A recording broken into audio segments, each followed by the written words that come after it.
everyone, Daphne Lage here. Join Nita Lanning and me on the Ragin' to the Vlogs show, where we talk about everything, nothing, and all the bits in between. Looking for hour-long conversations about indie comics, social media marketing, and crowdfunding, with the occasional rant and story time? Head on over to the Ragin' 2 channel on YouTube, Mondays through Fridays at 11 a.m. Eastern to join in the chat. Hit the button.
And the gang is all here. Welcome, everybody, to the open topic night, which means we have no topic except that brought to us by the chat and by the members of our panels. I am RJ Carter, the senior managing editor here at criticalblast.com, and I do other stuff. And going clockwise around the board, we have Mr. Mike Walters from the mic stand. Mike, take it. Hello, everybody. After him, we have Mr. James Lee from thevonsteins.com, author of The Steins, which you should be checking out on Amazon and everywhere else you can buy books. James, how you doing? I'm doing well. How are you tonight? I'm doing this. That's how I'm doing. It's the end of the day. I have been packing packages. Got a whole 2 sets of boxes going out tomorrow. Good, mine should be on the way. Because they're for Europe, and I'm still waiting for more packages. So that mine should be on the way? I'm sorry, what? So mine should be on the way? Yours may be on the way. I don't know. It depends on what you ordered, because right now I sent out what I got. I've got copies of cover A and I got copies of cover B. I don't have the copies of the hardcover, and most people ordered the hardcover and something else.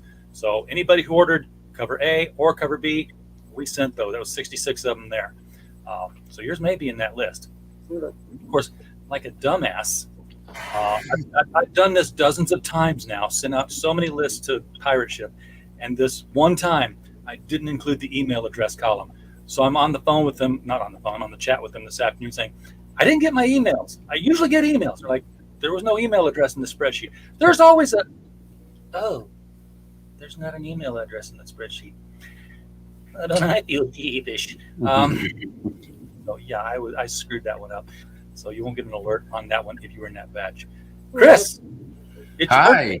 Yes, I'm big old 5'3", which equals 8, which is a good place to be. Yes. That was right around when I discovered comics, so I've had a good day. Good deal. Yeah, you should be doing like a stream of your own and just collecting super chats. That's what I'm going to do. May 25th. I'm thinking about even taking the day off and just streaming all day long. Yeah. Well, it was part of the pleasure was actually spending most of my time away from online.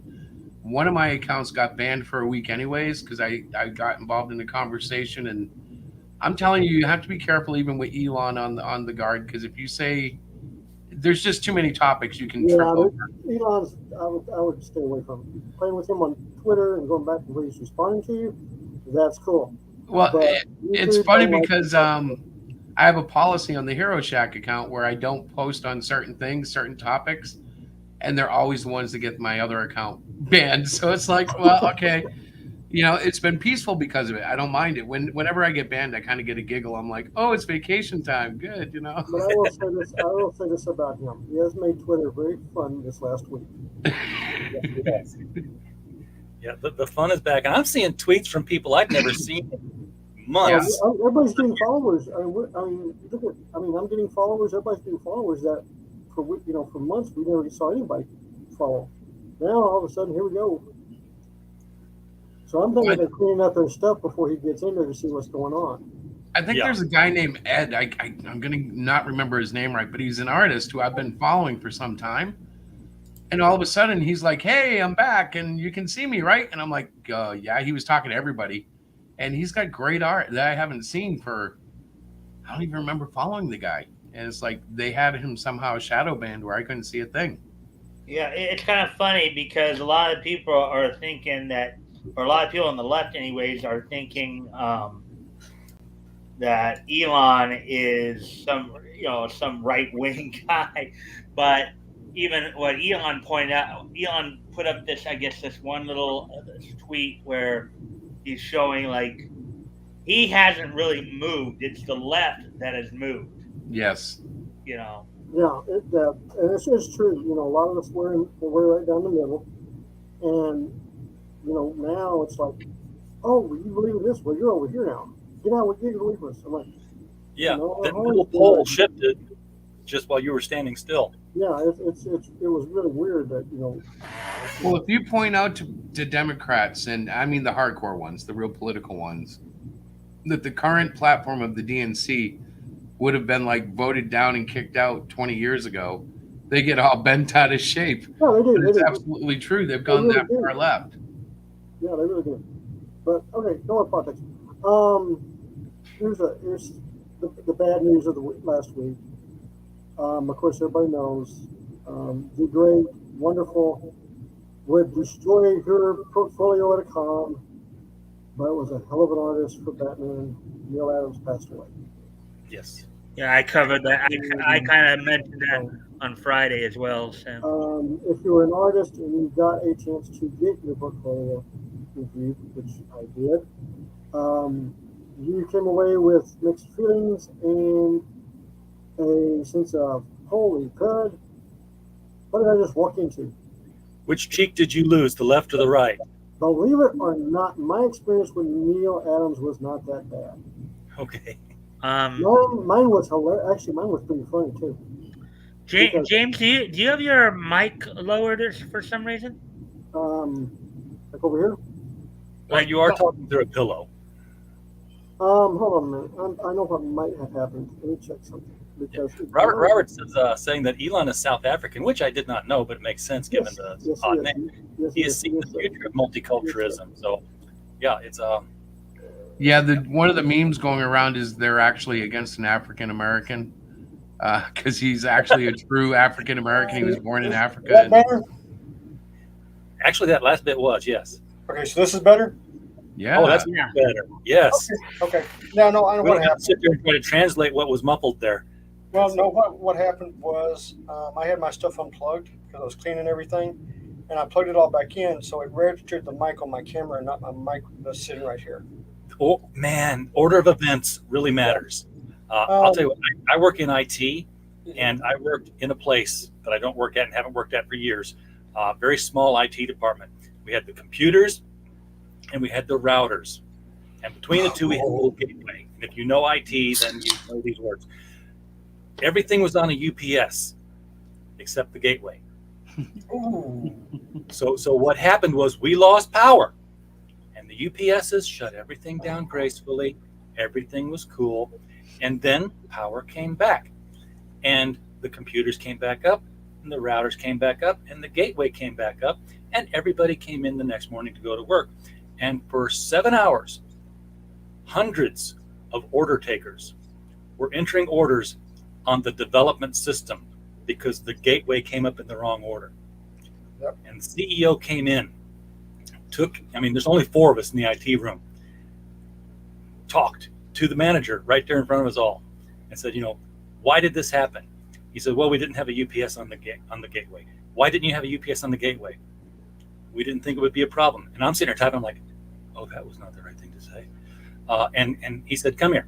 And they went into the closet. And the closet was where the computers were and the routers were and the big fans were blowing. It was always noisy in there. That didn't help. It got loud and it got obscene, and terms were used that you would not expect to be heard in a professional environment. And then they all walked out. And 2 weeks later, the guy resigned. Yeah, I was fixing to say. Hey, James Hayes. Okay. We are having a good weekend. It's Chris's birthday. I'm gonna put a banner up. So, I will give you the one and only review that Neil Adams did to me, which is going to make you laugh your butt off. This is 1988, Big Apple Comic-Con in New York. I was up there to visit my cousins and uncle. My uncle was an architect. He still is. I think, no, he's retired now, but he still is. So I'm 17. I'm fixing to go to the Army. For 3 years in a row, I won state as general drafting and architectural student. So I was the best in Texas. My portfolio was full of schematics of airplanes, buildings, all that stuff, because my uncle wanted to see it. The only comic book art I had in that page was 5 sketches of Alpha Flight that Jim Lee drew. And they were buried at the bottom. So my cousins, and I had the Alpha Flight books with me because I'm trying to figure out how to draw.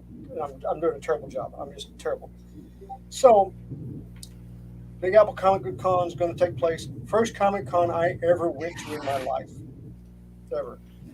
So, you know how Neil Adams is in the blue shirt and everything, and the tie and things like that. And my cousins were, "Oh, that's Neil Adams. You got to go show him your stuff." And I was like, "I don't want." And I told him I don't want to. I was like, because they dragging me along. And Neil Adams hears me say I don't want to. Okay, and he's like, "You don't want to what?" I said, "I don't want to show you my portfolio." He's like, "Wasn't show me your portfolio?" I mean, he looked like he was mad because I didn't want to show it to him. So I go, "Okay, you asked for it," so I set it down. And he's looking at this stuff. And I remember him getting to the page of the engine manifold for the F-15 I drew. I had all the bolts. I had it all. And he just sits there and he looks at it for about 2 minutes. And he looks at me and he goes, "Are you sure you want to draw comic books?" And I actually said this. I said, "No, I want to work for Skunk Works." And he had this blank look on his face.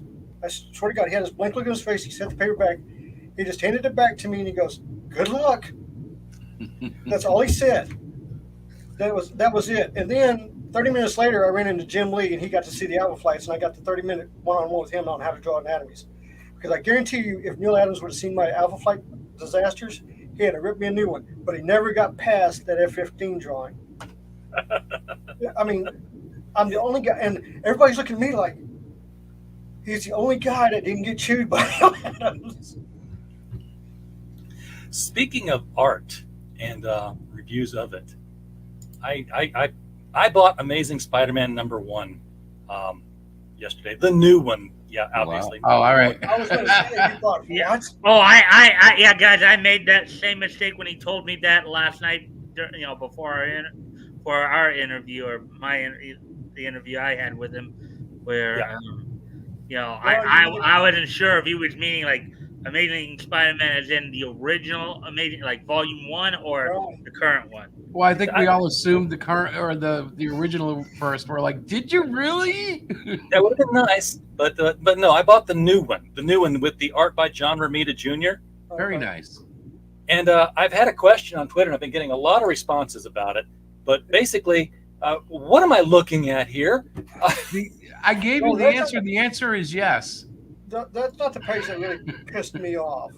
The one about Mary Jane cheating on Parker and having 2 kids. That's the one that pissed me off. Yeah, but look. That's a story element. Look at this picture, though. RJ pointed out. What are you looking at? Front, back, side? Which? That's the back pocket. His left arm is at the back. His right leg is at the back, and his front leg is going forward. Well, yeah. The thing is, from what I remember when I was covering the releases, the upcoming release a couple weeks ago that featured this, one of the things they talked about in the synopsis is apparently starting in this particular book. Apparently, just about everybody basically hates him right now. Nobody wants to basically be around him, with the exception, of course, of Doc Ock. Well, yeah, and Doc Ock doesn't even show up in it. I gave up on Marvel a long time ago. So Yep. But speaking of comics, yes, I do have an Amazing Fantasy 15, but I've had it for like 20 years. Of course you do. I do. I was waiting for you to show us your original Neil Adams sketches. Hello, King Toad Inc. and Mr. He's gonna go get him. He's gonna go get him. No, I got it already on my computer. And this is gonna make you cry. RJ, while he's pulling that up, is that the issue where it's got the leg, Spider-Man's leg on the cover that does the weird curve that a lot of people were bothered by? Well, let me see if I've got that cover. I didn't mean to make you get up. This is the only thing I have of sketch-wise of Neil Adams. Nope, that's not the same cover. Okay. Just wondering. Yeah, so what do you got, Jim? This is going to make you cry. Oh, wait a minute. Oh, yes. You got the original of that? I have a copy of that one. That he did two. He did one at a convention. Oh, man. What, two Batman right there? What, that's supposed to be like the Golden Age and the Silver Age Batman or something? That looks like Adam West. Uh-huh. Yeah. Isn't that Adam West Batman and Neil Adams? Yeah, Neil Adams Batman. Yeah. Portmanteauishly known as Neil Adam West. Yeah. Plus, I got these put up today. No. So, did you order more wall or something? Because different room. Okay. So what are we looking at here? Okay, I'll go over these real quick. But the top three is Supreme from Extreme Studios. The bottom three, these two here, are Brett Booth's art from Teen Titans. And this one here is Brett Booth's it's either Painkiller Jane or Vampire Hunter or something. But it's just his pencils. And then let me just go to the other side. These two here are Team Youngblood. This is Vogue, done by Cedric Nocchio, and this is Sacrifice, Prelude, page 1 from Extreme Studios. The man collects what he likes. And I just acquired a one of a kind. It's the pencils. I believe it's the pencils, or it's the pencils and inks. But it's one of there was two I was looking at, and I got one, but I can't remember which one it is. But it is. Oh yeah, I can pull it up real quick. Hold on 1 second. I'll tell you exactly what I got. Hold on 1 second, because this one's a doozy. Over here, I got. Yeah, it is the pencils by Rob Liefeld of Snake Eyes #1, page 9. Wow, man! So I picked that up today. Wait a second. Are you sharing that on the screen, or did you just hold it up? No, I don't have it yet. I just got it. It hasn't been. I haven't received it yet. Here's the interesting thing about Rob Liefeld. He draws on 8.5 by 11. Really? Yeah, he does not draw on 11 by 17. His character would probably be even more stretched out if he drew on bigger paper.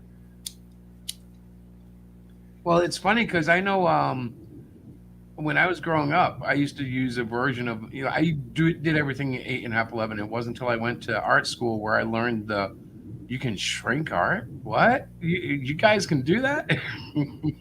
Well, who was it that drew on the big, like the 18 by 24 pages?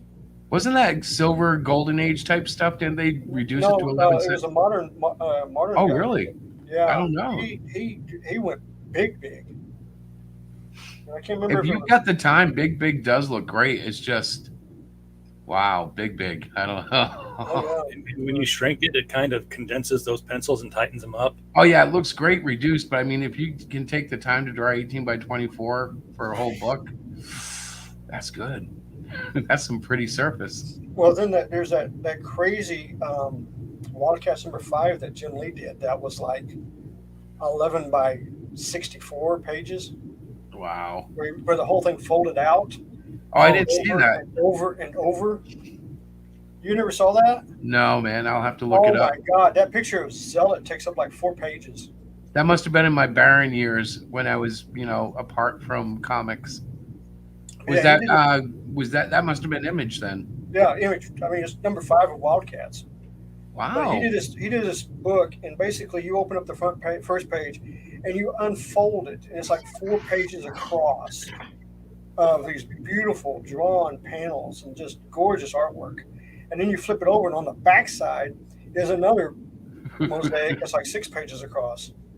Well, in his prime, I don't know that there was anybody better. He had some of the best stuff ever. And when he was working with Scott Williams, I really, really. Well, he still does work with Scott Williams. Right, but in their prime, though, there was. Oh yeah. What are you talking about in their prime, Chris? To me, their prime was just as they were leaving Marvel, really. Then they went into Image and kind of went off on their own. Who in their prime? Jim Lee and Scott Williams. Jim Lee, okay.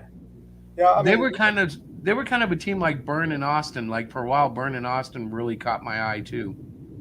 Yeah, because see, I got into Jim Lee's art when he was doing Alpha Flight. Yep. And that's when I met him before he got famous. And he gave me a 30-minute one-on-one on how to fix my artwork. So, hands down, he was the most influential guy to my artwork. Right. That I ever had. And then I met Kerry Gamble, and he just was like, took me under his wing and was like, you got to do it like this. He goes, I like your style, and I know it's like Jim's, but you can do it like this and make it more fluid. And so my style does look a lot like Jim's, but there's differences between mine and his. Well, yeah, Siegel and Schuster were a pretty prolific duo back in the 30s as well. Yeah. Your style will always look like whoever trained you, I think. Yeah. Because you're copying, really. You're learning, but you're doing what you're shown. Well, like the thing that helped me was, and I always credit this. When Jim asked me what I was fixing to do, and I told him I was going in the Army and I was going to be a medic, combat medic and stuff like that, he gave me, because he took medical. He was in medical school before he became comic book artist. Right. Well, he told me about the anatomy books and the muscle books and the bone books and all this other stuff, which when I got in the Army, I had to buy them anyway for school and everything while I was in the Army. So I had all these medical books. So for 4 years, getting to see real anatomies, getting to see real bodies, and getting to see stuff. Yeah, I mean, it was nerve-wracking when you have blood all over you, but I'll be right back.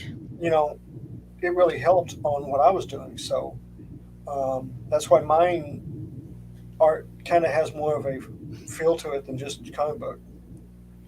But yeah, because you learn the anatomy. Yeah. So many comic book artists skip that. They don't get into the anatomy at all. Or if you're drawing things that have unreal anatomy, like Chris is drawing a bunch of trolls. I'm giggling because anatomy is one of those funny things that I've dove into and dove out of, and I've broken so many rules with it that it's almost comical. But the thing about comic books is you can break those rules. Right. That's the whole point. Well, whose voice I always hear, and it was from that Marvel thing that Jim Lee and McFarlane and the comic when in doubt, black it out. Oh, yeah. I live by that. And the other one was, don't erase. You make happy mistakes. Keep going. Yes. Yeah. The joke used to be with the the Image characters. You'd have the all those muscles, and they'd point out stuff. This is the Lithaldicus trapezicus. It's just things that didn't exist, but they were created by the artist. Hey, Alan's in the chat. Alan, how you doing, man? Glad to see you. It was so much fun back in the 90s. You could get away with anything. And especially on the independent circuit, oh my God. The 90s independent circuit was nuts. I mean, you couldn't sell much anything because you couldn't get in a diamond, but there was a bunch of independent books going around. I mean, some of them were great. Some of them were terrible. Some of them were really bad. Brian, that's how Brian Denham got into Extreme, was his independent book. My Name is Mud was his book. And it was just basically a big oversized guy that would get in a fight and get all dirty and everything. And he just changed. He was like, "What's your name?" Mud. I was like, "Hey, it works." I mean, There was a big fight book, I'm going to say right after 85, maybe 87. Best thing I ever read, one line of dialogue. It was called Destroy.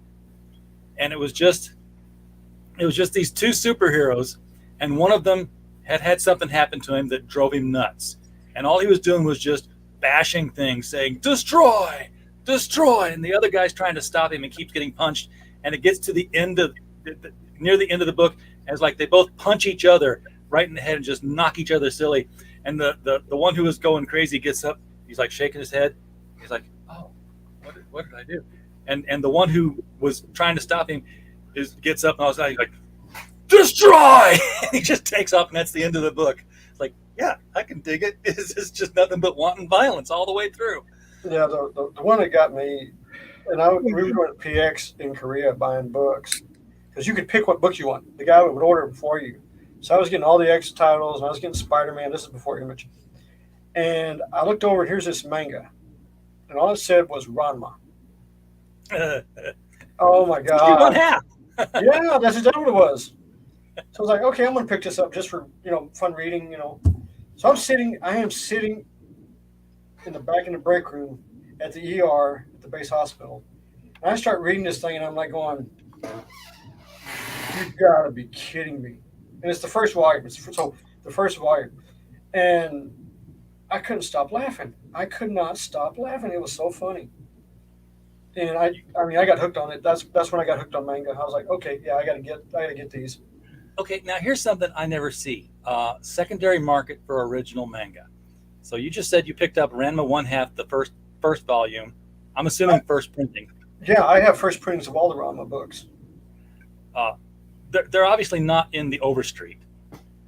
Nobody sells them. That's the point. You go to Japan, everybody buys the books up. They don't get rid of them. They keep them. Wow. Okay. I mean, No secondary market. When you have there is no secondary market over in Japan for manga. They just do second printings and third printings and source printings like that.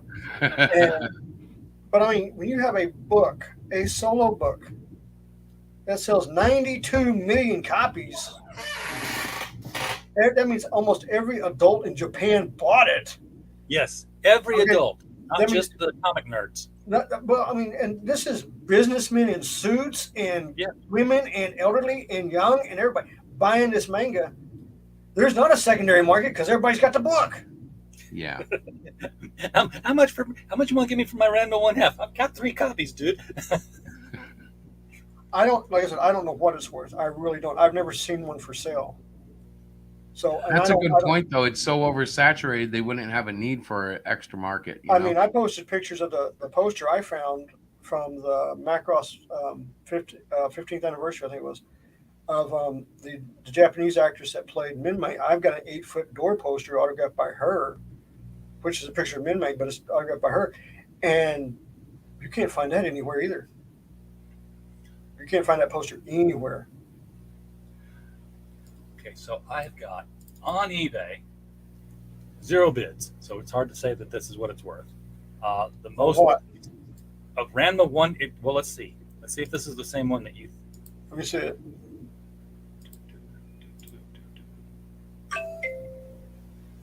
No, that's not the one I have. That's actually a newer one. That's the American version. All right. Well then, never mind. And you can still get that retail for like $30 because it's about that. It's about that thick. Yeah, I'm not seeing any super expensive ones here. I keep seeing that same copy over and over again. Yeah, like I said, my copy, you're not going to find. It's not on eBay. Well, surely somebody. Because my cover's white. Is it white with the guy on it standing on 1 foot? No, it's the white with the panda bear and Ranma's the girl. Oh, so I got to find the panda. Okay, well, you're right. That's just not scrolling at all. And there's no English to it. It's all in Japanese. Yep, the only one I've seen with wow, this is weird. So I'm searching random one half, and they're showing me Gwen Stacy Spider-Verse comics. Good job, eBay. Excellent excellent algorithm there. So I said let's get crazy. I just threw the link to the chat, or the link to the stream out to the chat. So we might have people popping in. I don't know. We'll see what happens. That's the only place it is out in the chat. It's not below the video. So if it scrolls away, it goes away. Yeah, below the video is how you get the nut jobs usually, right? I have no idea which one they click. But Every time I put it below the video, I get like the guys that like to flash their private parts and stuff. If I put it in the chat, I don't get those. I do have some news. Yeah. I do have some news on book 3, though. Brian's book 3. I'm on the last chapter, so Cool. it may be done tonight. I'm waiting still patiently for my cover artists to add the text to the back cover and increase the spine, and then that's going to go to press at the same time we launch our Indiegogo for the I say oversized. It's like an inch bigger in both dimensions, hardcover edition. And we've contracted with an artist. He's already started the first 2 images because that's what I paid him for. But the hardcover is going to be signed. It's going to have signature plates in it because it's easier to mail signature plates than it is to mail the books. Mm-hmm. Signed by Mike Barron and Hart Fisher. And we are going to have, for every $500 milestone we hit, we're going to add a piece of chapter art. So there's like 20 stories in there we're treating as chapters. And if we make $10,000, then every single story will have a piece of illustrated art preceding it, based on what you're about to read. Nice, very nice. RJ, can I have a moment to promote something? Sure. All right. For those in the chat, particularly those who have watched my channel before, or if you've had interest in checking out my channel, another source aside from going to my channel itself is I did an interview with RJ last night right here on Critical Blast. If you want to learn a little bit more about the thought process behind how I kind of run my channel, like how I pick my stories, the history of what got me to start uploading, you should really check that out. I just wanted to plug that interview from last night, RJ, and just. Well, thank you. Yeah. We got to talking about how he got started and how he settles on the stories that he picks up, and especially as we do the Friday thing with the older Golden Age books, you're going to have more and more to weed out. So how he picks which ones he ultimately settles on. Yeah, and the thing is that I know I may have went in a little long-winded on the numbers and stuff like that in terms of like how many books were published by the number of different. But knowing that helps me to form, because understanding the comics, how the comics were formatted at that point, is what's going to help me kind of like organize and figure out what to cover. So.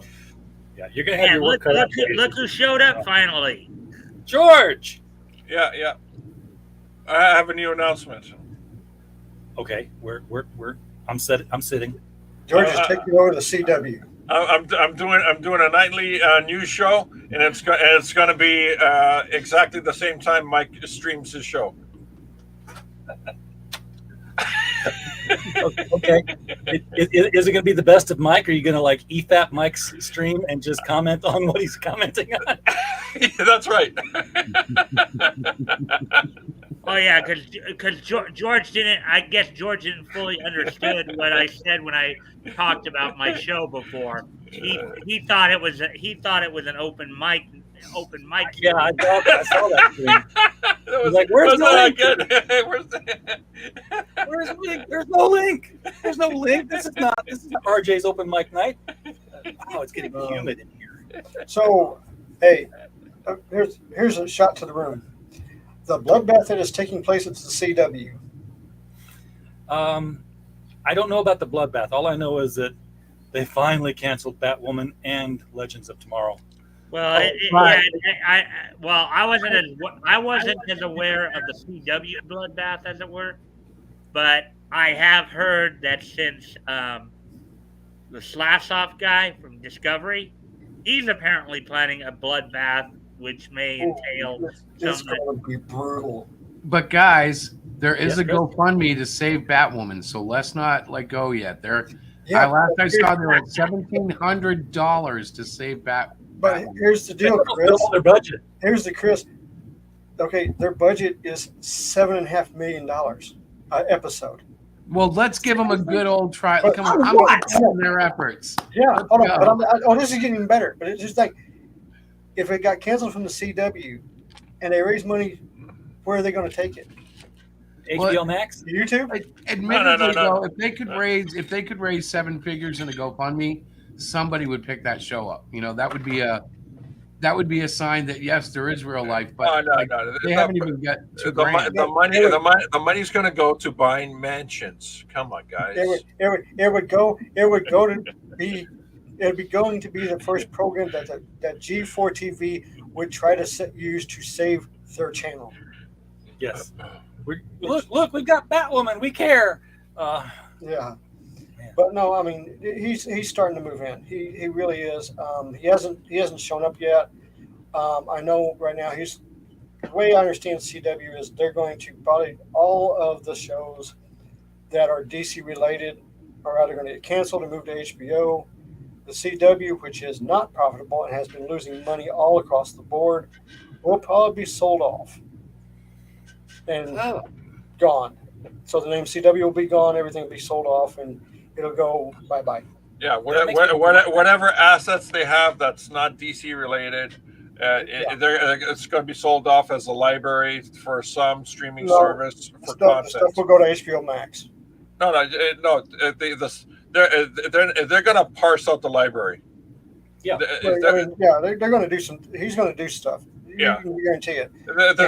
There's no way. It doesn't make sense to actually move the whole library while some will actually carry the weight of the others. Right. They're not going to allow that to happen. And plus you've got a bloodbath going on. They just pulled the plug on CNN Plus, which only lasted 4 weeks. It only got 115,000 subscribers. Oh, no, it lasted 4 weeks, but they knew by the end of the first week that it was dead on arrival. Oh yeah, George. Nobody cares about CNN. 10,000 subscribers, and they were expecting, what was it, 150,000 minimum? Yeah. But the thing you got to understand is, and they just posted this also, CNN has lost since last year 83% of their viewership. Wow. Oh, 3%. Now that's the main channels. Yeah. I can tell you where that is because they've cut the food budget for that fat guy, the fat bald guy. That's why. Yeah. But I mean, Brian Stelter, the guy that talks like a real crazy guy. But Zatlab is looking probably. You're going to see a major change in CNN within the next 6 months. You're probably going to see that. He also blew a gasket at Warner Brothers. He is really not happy with the DC Universe films. He has really just gone, nuts. And in a good way. He found out about them, ditching. Basically, they were going to get rid of Batman and Superman and run with characters that, Supergirl, Batgirl, and all this other stuff. And he basically put a stop to it. I heard the CW was developing a biblical superhero story. Jesus Christ, Moses, and Samson. Yeah, Oh God. I'm waiting for the punchline. I'm waiting for it. They were going to call it the Holy Trinity. They're so flat. Oh, Phil. George, have you been writing for CNN? Well, that's what they call Superman, Batman, and Wonder Woman, the Holy Trinity. Yeah, they Yeah. They do. call it the Holy Trinity. They just called it the Trinity, not the Holy. Just the Trinity. They're not holy. The thing about it is, there's this thing going around now. Everybody's getting nuts because, of course, Elon got Twitter. Here comes Discovery in and taking over HBO, Warner Brothers, CNN, they're like that, and they're not politically left. They are money driven, profit driven, and ratings driven, and you can bet they're going to change everything up. So what do you think Discovery's going to do? Because you said they got a little off kilter when they heard that DC was going to get rid of Batman, Superman, and Wonder Woman. Oh, I can tell you what he did. He Got rid of Batman, Superman, and Wonder Woman. He already, well, okay, no, in on the movies he's already done it, but in the comic books and stuff he hasn't looked at it yet. So they're still getting away with I mean, come on, they just put out that dumb, idiotic, moronic Nightwing cover. You know, that would be one of the stupidest covers I've ever seen in my life. What was it? Nightwing looking at a birthday cake of his butt. Oh, are you telling me that was a real cover? Yes, I thought that was a Say Twitter what? thing. that was a real cover. I thought that was Say satire. what? I swear to God, I thought that was satire. No, I did too. I thought somebody photoshopped it. Okay, bring it up. Somebody bring it up. This has got to be shared with the chat and anyone who's watching this. no, get ready for a heart Just attack. Googled Nightwing butt cake cover. You know, when we You're draw women serious. in They actually like put that, this it's, I cover saw that. I was a like, Nightwing birthday cake of his butt. because right. the month of May, here we go again, is Pride Month. So they're doing that thing again. Wait a minute. What? I thought it was Pride Month last month. Oh no, they're They do it whatever. every They 3 do it months like now or every something 3 like months that. now. It's like, Yeah. you know, hey, we're gonna do it this month, we're gonna do it that month. Well, remember, as part of the most recent Pride Month, one of the things they did, as I talked about a couple weeks ago here, they basically had Connor Hawk come out as asexual. Yeah, that's a big whiff. It's like it's not going anywhere. So what I found here is not the cover. What I found is an image that DC posted for National Superhero Day. And they're talking about it on Screen Rant here. Is that the butt cake? That is the butt cake. Yeah, the butt cake, not the butt It's cake. an official thing from DC. But we're not seeing it shared yet. There it goes. Yep, that is. Hey, what? Whoa! Truly a gift for National Superhero Day. Now the article is Nightwing's butt takes center stage in DC Superhero Day celebration. They're talking about DC sending that picture out. Oh, how asinine! Clever. Yeah, if we did a Wonder Woman cake with her ass in We it, would be getting crucified. we'd be asked where her organs are. I want Power Girl cupcakes. Yes. Just No. saying. Okay, if I get to choose, I'm taking Power Girl and I'm taking Rogue and I'm putting them both in slave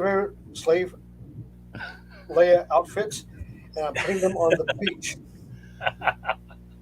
That sounds like together. All right. You know what? I'm telling you this. Okay, here's an idea. Okay, this idea has been formulating for over 30 years. Over 30 years. You know how you know how they have embossed, covers where certain areas are raised and stuff like that. Oh, I know where you're going with this. They've got mouse pads now like that. No. Hold on a sec. No. See, you got to think big. You got to think big. Okay. So you have Power Girl on the cover, front and center, and there's an emboss area, where the breasts are, right? The whole enchilada. But you also have a slightly more embossed area, just to enhance the whole thing. So my question to you is this: will that cover sell out? Yes, it will. Will that cover actually be smudged? Yes, it will. Will people be buying maybe 2 or 3 copies because they keep rubbing that center that center target? Yes, they will. It will be a sellout, 100%. Now, is that AZ girl there, the cosplayer? Yes, this is Karen Nicole, the Arizona Power Girl. That's She scary. sells I'm these starting to mouse pads. recognize her. Yeah, well, she's getting around on a lot of streams, and Yeah. she's doing her own books. She is, she's very intelligent and very much a businesswoman. I've Yep. had her on the show. Hey, RJ, why don't you read Robert Roberts' last 3 comments for everybody? Because Because I value my channel. No, wait, that was real. Why would he eat his own butt? How would he eat his own butt? Well, he's a circus aerialist, so he's limber. Oh, now I So- will never look at him the same. Mouth pad anus. No. This is the future. Yes, this is the future. The Robin Twinks will be taking over. I think he means the mouse pad. Well, I don't know. This mouse pad I'm going to buy. The only reason I haven't bought this is because I have 3 inches of mouseable space on my table as it is. So I don't know where I would put the mouse pad. Now, just think throughout Batman's history here, where we were and what we've come to. Okay, think about this for a moment. If you guys remember when Frederick Worthen basically went to hell on. One of the things that he was suggesting was that Batman and Robin were involved in a homosexual affair. It's like, and you saw the backlash of that, and that's what led to the whole Comics Code Authority. Now look where we're at. Well, somebody read Seduction of the Innocent, and they thought that's a great idea. Well, also, this is the funny thing. If you listen, have you ever listened to Burt Ward talk about when they were doing the TV show? Yeah, they gave him pills. They gave him pills to shrink his thing. Not only that, but all the fun he was having. Yeah. It's legend. It's all legend, man. I mean, everybody knows. I hadn't heard any of that. Oh God, dude! No. This is off stream. It's off stream.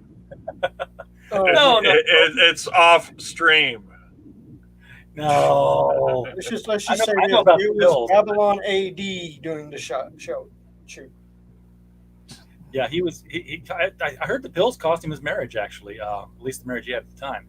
Now he's, of course, married now, and he's working dog rescue work with his wife. His now. Burt Ward's a really nice guy, and his what he does with dogs, taking care of rescuing them, plus his dog foods and stuff. That's why he was walking a dog in Christ on Infinite Earths. Exactly. Yeah, that's exactly what it was. In fact, there's a bag of dog food you can get at Walmart. I've seen that before. Yeah, and it's just like a crazy quilt of images of Burt Ward and Robin and dogs. It's but he's a great guy. Great guy. What I do know about Adam West and Burt Ward, aside from, of course, doing the 1966 live action television series, they also, I believe, provided the voices for the New Adventures of Batman. For the Filmation, the Filmation get Batmite in it. And they didn't get Yvonne Craig to do the voice of Batgirl. They got Melinda Britt to do that. Yeah.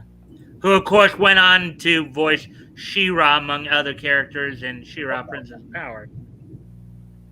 Yeah, Cosmic Comics had a Batgirl Funko Pop in their case, where they kept some of them. They had signed Funko Pops. They were signed by the voice actors who did the characters in the cartoons, which I guess that. Okay. Okay. I guess I understand now, because Mr. Yanafui just kind of mentioned it. What was going on? Well, there. because the Decency League wrote into the show because it was too prominent in the tight shorts, and they thought. You mean because? Are we talking about his Adam Apple? Because in the early issues, early series, I remember his Adam's Apple was a real problem with the cowl. No. Further south, I think the issue, if I understand Mr. Yanafu's comment, it was further south on the body. I'm only playing, gentlemen. I'm sorry. Bert was built. Yeah. And probably not very symbolic of a teenager of the time, right? Like they didn't want him to outclass Batman. He was outclassing Batman. Yeah. That he was. So Well, that's probably obviously when I was watching the live action show, it was in syndication. I was a kid. I wasn't even thinking anything like that about it. So Yeah, that's but probably why I never knew about it. Oh, that hurts, dude. the Tuck and Duck thing wasn't created yet, was it? Or not like in main society. They may have Not had in it. the 60s. No. Yeah. Well, they must have had some of that, but I'm sure not for a Hollywood star, not at that point. yeah, well, there was Lola. So Oh yeah. So it was seeping in then. Her name Girls was will be boys and Lola. boys will be girls. She was a showgirl. That's a different Lola. Oh, okay. Coca Cabana. Yeah. Yeah, that was a different Lola. Chris, Yes, sir. birthday boy with your new game systems. Yeah, I'm looking forward to it. It hasn't arrived yet, but we sat down and he wanted to pick it out with me, my son, when I say he. So yeah, I'm excited. I'm not sure how good it's going to run, but he's convinced it's going to be like at least twice as good as the last one he bought me. So I'm like all into it. I'm like, yeah, it'll be here in the next few days. Yeah, we were talking about this before the stream, George, about these emulators that you get for your TV, and they've got like 1,000 different games on them that you've never heard of before. Right. Like this is the one. Jace, he gave me a $50 gift card at Christmas for Amazon, so I bought this cheap little emulator. Yeah, And it you really- play Burger Time, Pac-Man, all that stuff. Yeah, all the Mario and stuff. And he played it, earlier, I don't know, in January, February, or whatever, and it lags terribly on like the 16-bit games, and because it's a cheap little emulator.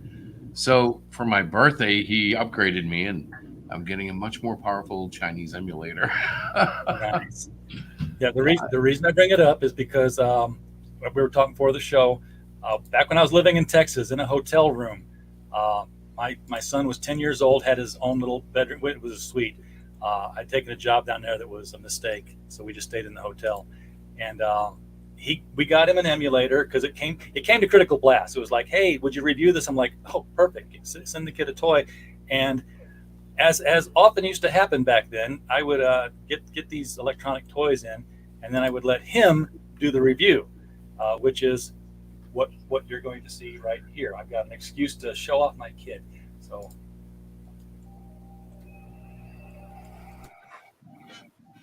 Critical Blast, where pop culture gets blasted. RJ, it is a little low. Volume, it's a little low. It's called Bandai Namco Flashback Blast video game. It came in the mail yesterday, Thanksgiving, and this is what came with it right here. So, what this is right here, Drastic, this is the HDMI dongle. Right, like it says here in the USB, which plugs into the television, which I'm going to show you right now how to plug in. This is easy to do, guys. A kid can do it. Okay, so I'll try HDMI one first. Try that. Okay, so this is the controller right here. Okay, it has A, B, C, Z, Y, X buttons. Up, down, left, and right. Diagonal. There's start button, menu button, and rewind button. That means you can see what you did during he gives a very thorough review. Okay, now for the fun part, the playing part. Okay, so I'm gonna switch to HDMI 1. Okay? Go.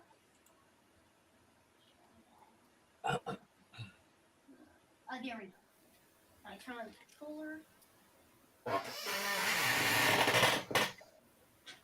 Yeah, no wire's working. Okay, now to show you the real cool action, I'm going to play Sky Kid with you guys. Okay, I'm going to show you how to play. Who's heard of Sky Kid? Come on. I think I have actually, but it's one of the emulator games. Oh yes, I have. Okay. This game's awesome. Oh my gosh. Where do we go? Whoa. This is awesome. Never seen anything like this. Oh, He's got some talent, RJ. Oh, he'll get through it, but he's going to die a couple of times, I think. Well, I meant with video presentation. Die Oh. Did you see that? Yeah, he's got a couple of videos out on the channel. Got it. One where he just went live and started talking about his favorite Archie characters. Did it. Nailed it. Check this out. I'm gonna do the. This is the one I used to never be able to get past, but now I know how to loop now. There's an echo now there. You tell the loop. B is how you loop, basically, which is right here on the control. So, try that again. Okay, I still have life left. 2 lives. Still have 1 more chance. Whoa, good God, they're fast. No. Come on, these guys are fast. Let me tell you. Okay, so I'm gonna try this. And come on. Stay high. Yeah, nailed it. I'm done. Hey, let me tell you, this is a good game, by the way. Now it's at the menu, and you can go around it and check out the menu. Click the menu, what it's about. It shows you that you can go online and there's the multiplayer. Multiplayer games support gameplay from more than 1 player. You can use up to 2 can play at the same time with purchase of a P2 Blast controller. Please visit blast.atgames.net for game instructions. Credits. All I can say is this is good. It's very nice. And here's Pac-Man. What's the Pac-Man? Okay, so here are the controls. All you really need in this game are a joystick here. So we're gonna go left. We're gonna play. Check it out. It's so cool. Isn't this awesome? So kids, if you like this video game, you need to go ask your parents if they can go out and get one of these because they're awesome. Don't regret it, parents. Your kids are gonna love these games. Let me tell you. It only takes 2 AAA batteries. As you see here, it doesn't even take screws. Just close it. What the heck? Oh, I think I got it. See, that's the battery pack right there. Anyway, that was cool. Bye.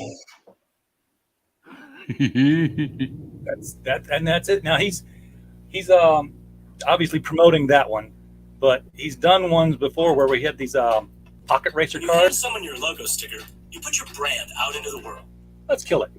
But there were these little pocket racer cars, which are like, they look like Hot Wheels, but they were supposed to be remote controlled, but they were Hot Wheels sized. And they sat on the power charger. Those things sucked, and he was not afraid to tell the world. He said, "Look at this! Look at this! I'm steering right. It's going left. What's wrong with this thing? Don't waste your money on these." Yeah, that's great. He's what? Well, you know what how the old saying goes, RJ, out of the mouth of babes. Yeah, he's 14 now and hates me, but he'll get over that. I'm dad now. Mine's almost 30, and I know he doesn't hate me, but the big joke now is like I'm so out of touch. I'm so old, and yeah. Oh, Yeah. I got to hear a lot of that today. I'm like, okay. Kids. Well, I sound so much like the old men of when I was a youth. Kids these days, they just don't understand. Okay. My niece and nephews, they fully understand. No, mine are like just not seeing my point of view, and I'm like, that's all right. It's good to be different, divided like that. I should be in that role by now, Yeah. He does not like comic books, he says. He read Archie comics all the time. He wouldn't read the superheroes, but Superman's his favorite. He does like Superman. He'll read those. But he prefers not even reading fiction. He prefers reading manuals. So like we went to the bookstore. He was like 8, and he's asking them if they have HVAC manuals because he finds one. He takes it home, he reads it, and he's like down in the basement. He's like, "Oh, look, that's the I don't even know what the things were he was talking about." I was like, "I have no idea what you're talking about, dude. What you're talking Actually, about." it's funny you say that, or because as a kid, like when I was a kid, when I was in grade school and stuff like that. Yeah. One of the things I used to love to kind of look through or read were math books. Oh yeah, just get ahead on the math and see how it works. Well, not just that, but I would actually sit there and because I was in a SDC environment, when I was a kid.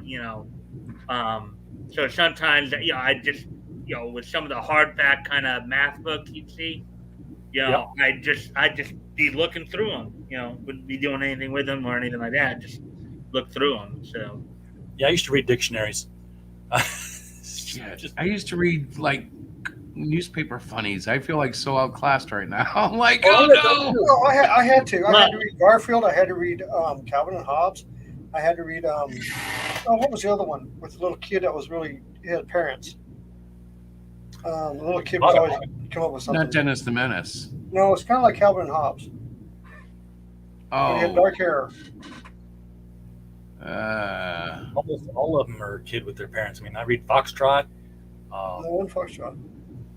I can't remember. Well, I actually, during my Friday stream, sometimes I do cover some of the companies that do the reprints, the newspaper reprints that went into comics early on.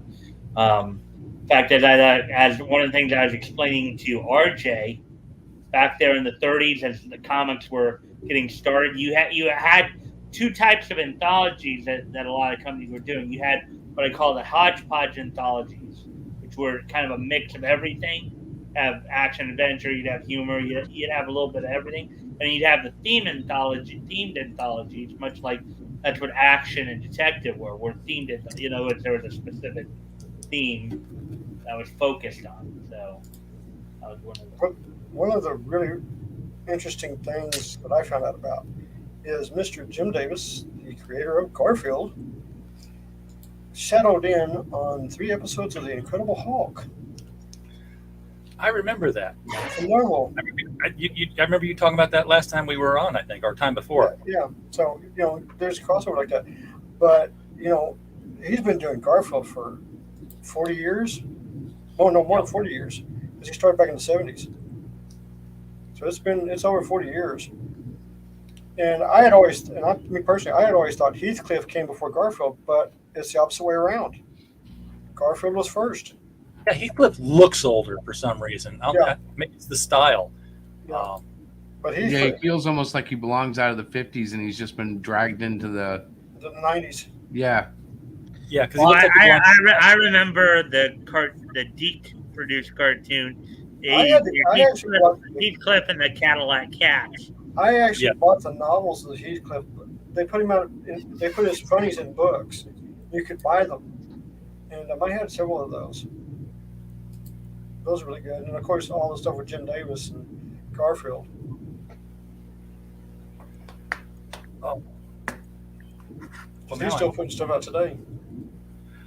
Oh, speaking of stuff that I got, yes, two things. One, crowdfunding. Finally got my hands on this. Nice. And I've got this image as a print on my wall in a frame. Found a spot for it. So I'm looking forward to getting into that. And then I went and picked up, Death of the Justice League because I just had to see how bad it was. And it wasn't cringe bad, but it was like not exciting. I mean, they showed Wonder Woman, Batman, and Superman all dying at the same time at the hands of Pariah. Spoiler alert. And it's the same death imagery that they used on The Flash in Crisis on Infinite Earths. I mean, it's just these like receding panels, and in each panel going back, they're getting more and more decomposed and skeletal. Now it's a great effect, which someone pointed out that's one of the things that comics can do. Is that might have even been you, Chris. No, it wasn't me, but that was a good effect. I saw the tweet. Yeah, the effect was great, but I'm like, is that supposed to be definitive they died? Because we know, here's the thing, we don't trust DC. They told us Batman and Catwoman were getting married. They told retailers this. They said, hey, big event, be prepared for more events, and then DC, and then the stores find out from the news, which breaks it a day early, that it's a stand up at the altar. Oh, disappointment. You know what they should have done with that story? What they should have done with that story, and it's also, let her stand him up at the altar. Let her do it. Let her do it. But guess who's at the doorway? Vicky Vale. Vicky Vale. she's finally there, and they're actually tied. Rachel Gold's daughter. Talia? Oh, No. Talia. Yeah, I would have He done would it never that tie way. it with her. You know who he would tie it with? Silver St. Cloud. Yeah. He- Well, what about bringing Yeah, remember, Julie back in the Son of the Madison back? Demon, back in remember the Son of the Demon, he was hot and heavy with her. Or Yeah. they could have made some money and just followed the expected route and done a little fan service, and we all could have been really happy that they got married. And then 6 weeks after that, they could have done the whole annulment if they really wanted to. You know, oh look, the cat and the bat don't really get Well, along, or They you played couldn't it out make him for happy years. because Well, Tom if King's not happy. you Yeah. really want to see the stories of Tom King Bruce King Wayne and cannot have a Selena marriage. Kyle married, you should go back to the Golden Age because it was on Earth too, where they actually got married and They their did. daughter Helena. No, but became- my point is, if you hype something up, Go through okay, with that. so it's okay to subvert expectations sometimes, but sometimes it's okay to let it just flow into the harmonious celebration and let everybody just rejoice for the moment and Well, just let the fans have that moment, you know? Look when they killed Superman for Doomsday. They fed that for a full year. Yeah. I mean, a full They told year. retailers he was going to die, and he died. And they went for another year afterwards before they brought him back. So 2 years for one event. Yeah. It was huge. They have no brain cells to do it now. But well, see, that's the thing. Mike Tierney talks about this on our show every once in a while. He's like, when Wolverine lost his adamantium, the teases in the books when they were trying to push something, they were like, this may be the issue where Wolverine gets his adamantium back, order heavy. And that's what they were telling retailers. And you'd get the book and it would have absolutely nothing to do with it. And then when he finally does get his adamantium back, it's a book that nobody said anything about in the retailer magazines for the Wolverine catalogs. It was just like, what? He's got it back. It was like, The Walking Dead last issue. Like, oh, by the way, there is not one next. We were talking about books you got. Yes. Now, what do you got? Oh, Wolf and Batsy. Wolves and Batsies. But also on the back. Very good. You did it too. So let me know if you notice a spike from that. We Already did. we put a logistics ad in Mighty Mascots number 6. Oh, I've got more than just this ad. Because if you got the, I don't have them in here, but if you got the Blood Realm books, Wrath of the Kings, yeah, there's 2 ads for the Steins and that, and I've already been hit up on those too. So everybody wants more information on the Steins comic. Everybody is just jumping up and down wanting to see it. Perfect. And, I put an ad in I put 2 ads in Mighty Mascot 6, one for the logistics business, and one was a charity ad for comic books for kids to raise awareness of that. So hopefully that will do some good there. But like I said, book 3 preliminary writing should be done probably tonight or tomorrow. And then I can send it to the editor, and then we're going to go to page, and I've already got it on. Hold on, I'm going to show you. I'll show you what I've got on the board. The preliminary pencils. He has a board. The preliminary pencils. They're real they're real light, but the preliminary pencils for pages 11 and 12 of the Steins. So progress is being made here, guys. Very nice. And this is done in the old image style, and it's going to be, it's going. I mean, you can see it. This is fan-packed action, and it's going to be vampires, werewolves, action galore, castles. You name it, it's going to be there. So that's coming. Once I get the video from Pedro Ang, you're going to see it first. Robert says, "Can we look at ads in Blood Realms? I'd love to hire an English tutor." Yeah, you speak English rather well, Robert. I think you need a tutor. But like I said, I'm expecting a 30-second ad from Mr. Pedro Ang, fantastic animator. Yes. Once I get that ad, I'll drop it, and we'll be doing the sign up. I plan on doing a preliminary sign up for 30 days. And I'm going to run the campaign for 60 days, and then go into demand for another 60 days. And I'm hoping to drop the comic books, mid-December, early January. Very cool. So Well, that's only for that. The books I got this past week that I didn't mention, I had initially passed up on purpose because of the names involved. Believe it or not the writer, but the colorist, because she had just been, a snot in the past on Twitter. And when you hear the writer's name, you'll think, wow, you must really not like the colorist.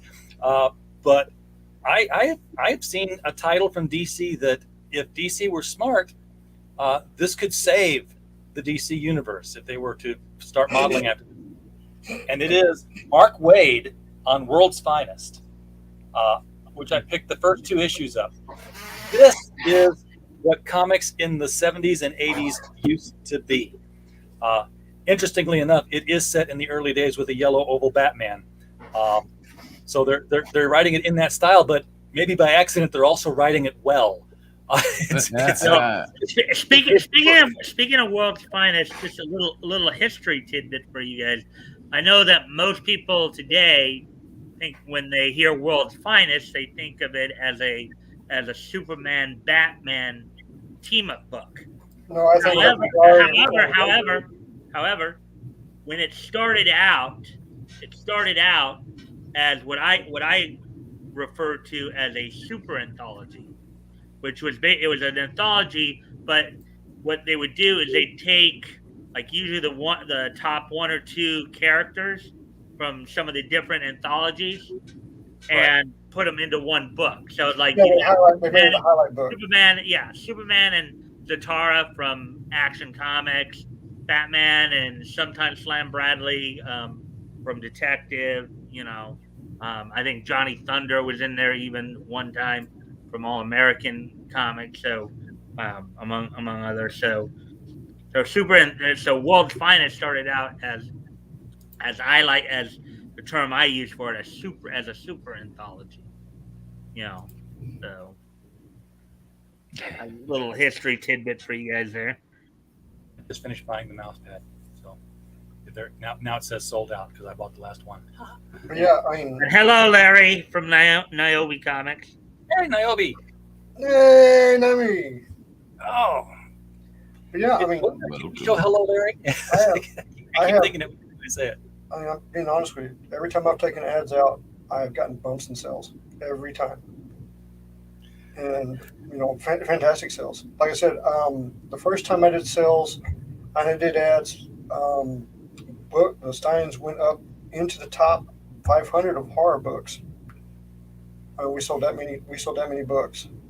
It was actually number 455 for like 3 weeks.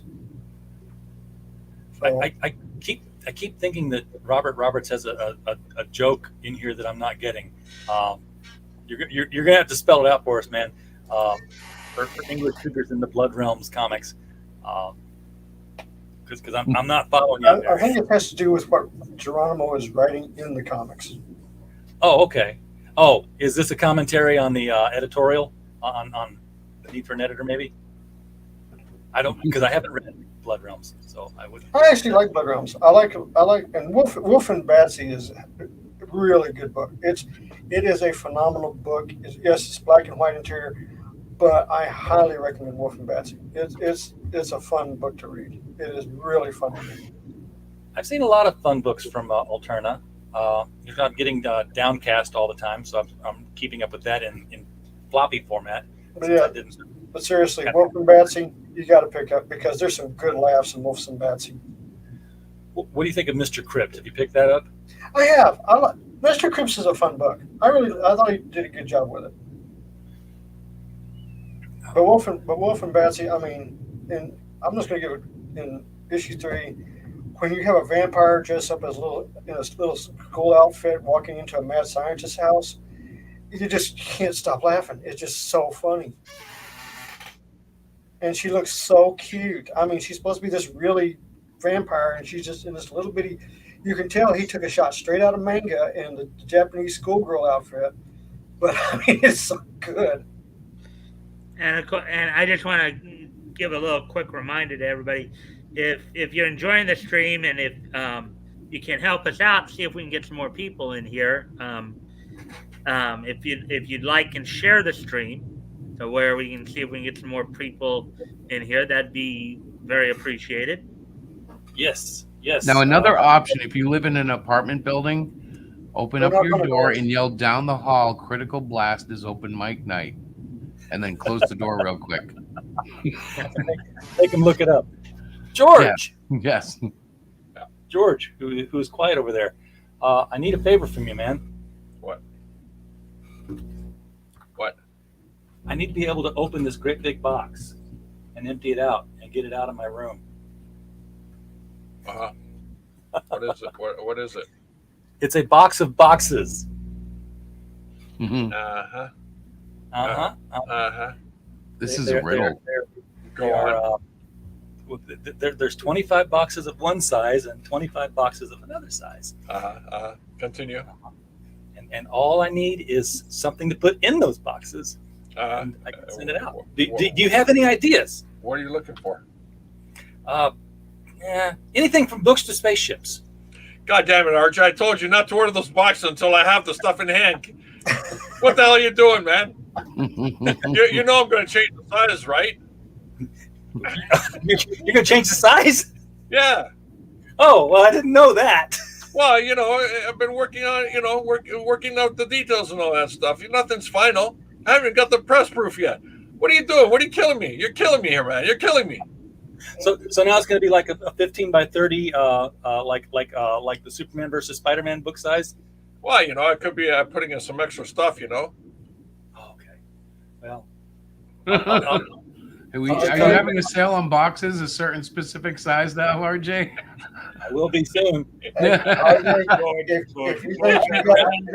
Cold as he can be. RJ, if you think you got it bad, go talk to Shelby.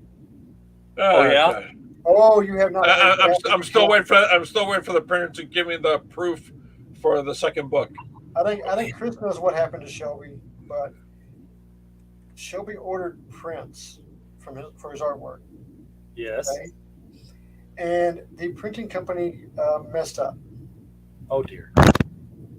Yeah, he got 700 boxes of prints delivered to his house on the same day.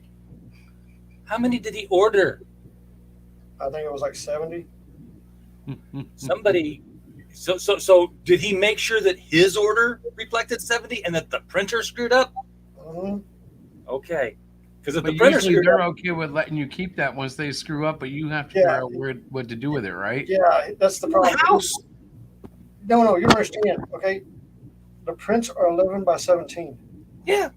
Right, but the boxes are like 700. Yeah, the box. No, was not 12 by- no. They're like the box. It's like it's bigger than the middle box. Oh. Yeah, Oh. 700 of those. That's a problem. Yes, he's been You having don't art have to sales. He's been having art sales on his channel for the last several nights. Yeah, because you might as well sell them and make money. Right, yeah, but that's what he was going to use them for first. He's going to be doing conventions and stuff, and he wanted to have decor, but now he's got so much. Well, let's think about this now. You said he's got Ethan? Are you talking about Ethan? Ethan Van Sciver? No, Shelby Robinson. Oh. Shelby Roberts. Yeah, 700 boxes. Who I doesn't heard have a Ethan's warehouse? been doing that a little bit of late He's too. got them stacked in his living room, in his dining room, in his office, in his garage. He's got them stacked everywhere. Yeah, because his house is not that big. Yeah, and you can imagine what his wife is saying. I can. But here's the thing. He's got 700 boxes. How many prints per box? I don't know. There's quite a few. Because that's 700 times. It's like everybody in the country can have a copy of this print. It's just like totally devalued. No, they're different prints. Because I got 3. Okay, so, but he's still got 10 times each print that he ordered. Yeah. That could be the greatest giveaway of all time as publicity. He might want to do come visit my stream and I'll send you some posters, Yeah. No, I mean, the thing about the posters was, he usually charges like $30-35 at the conventions. Well, he's doing them $15 and 5 shipping. That's great deal. What are they prints of? I mean, I know he's done a lot of Everything from He-Man to Rogue to X-Men to Nightwing. I mean, it's everybody, everything. Mine, I got 3 different ones. I got one of Lara Croft. I got a beautiful one of Phoenix. And then See, I got Robert's saying what I'm saying. It's not good to know that the print will never go above the wholesale value because and then it's I got 3. I got 3 different prints. He's already sent to me, so I haven't got them yet. But yeah, he got stuff with boxes. that's a lot of boxes. I will not complain anymore again. I got boxes moved out today for the company, man. I'm happy. I'll just. So if you guys see him streaming and it says sale or auction, get over there.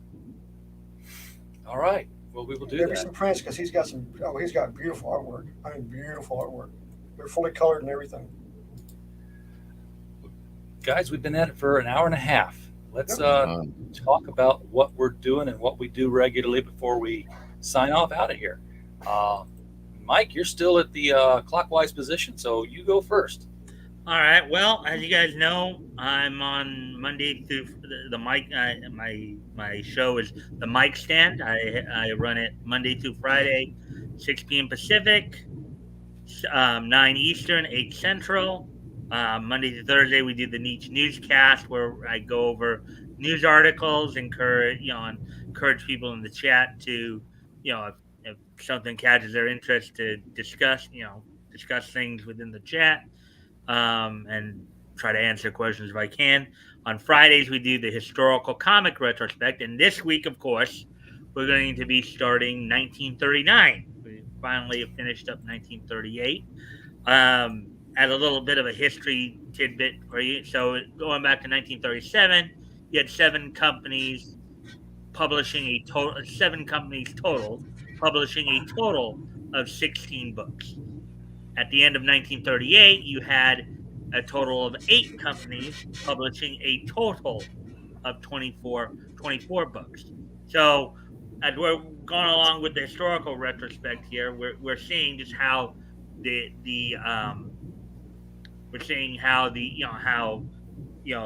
comic industry is slowly growing.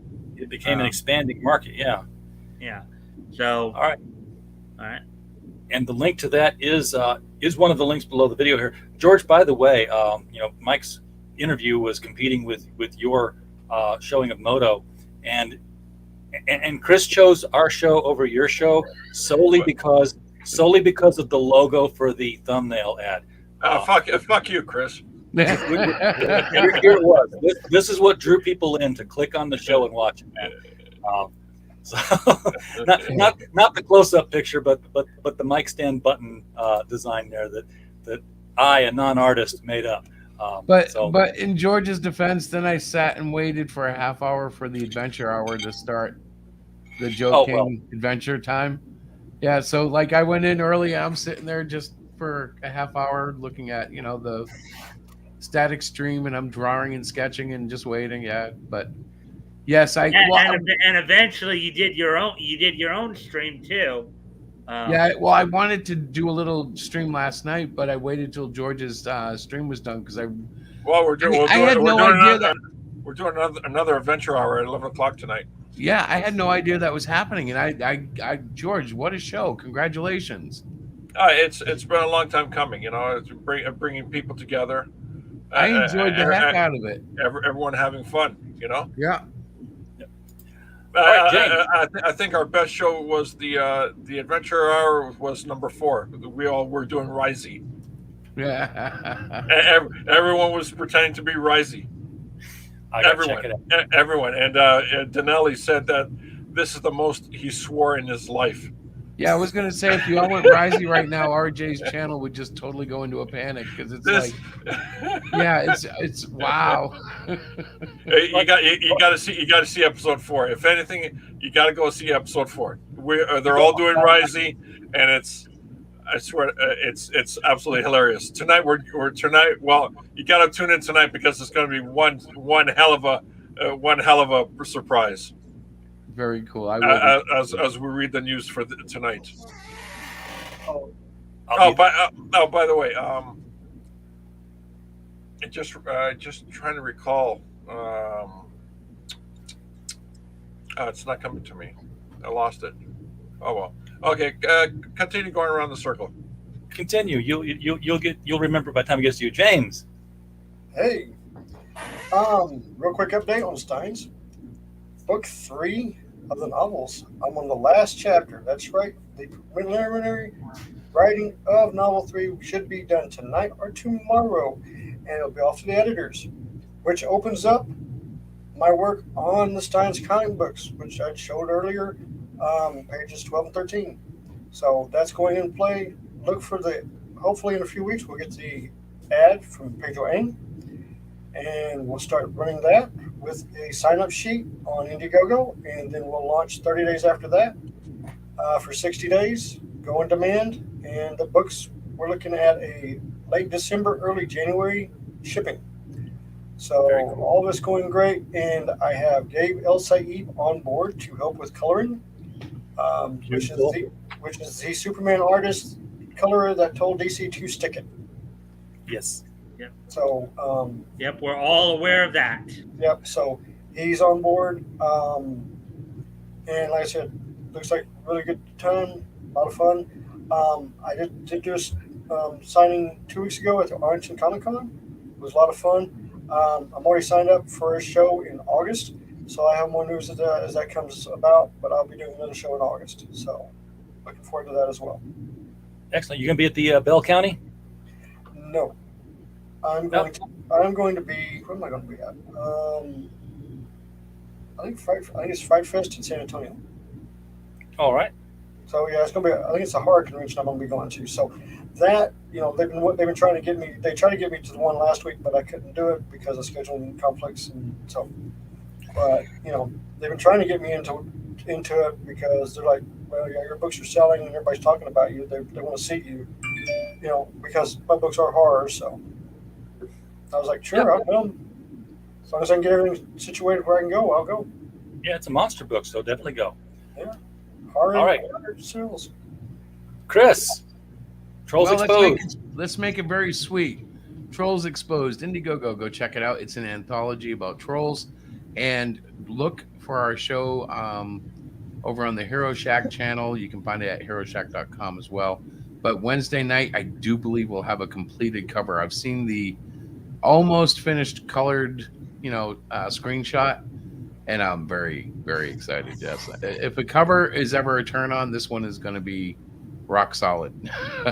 Fantastic, George. Yeah.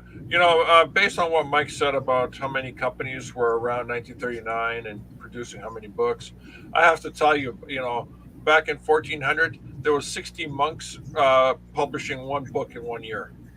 Yes, there were. And it was an illustrated manuscript, so it was technically a comic book.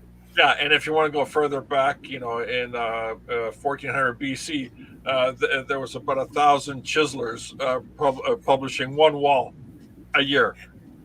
Well, we got plenty of chiselers making comic books today, but a wall that's a year. That's a funny joke I heard today that I actually got to use. Oh shit.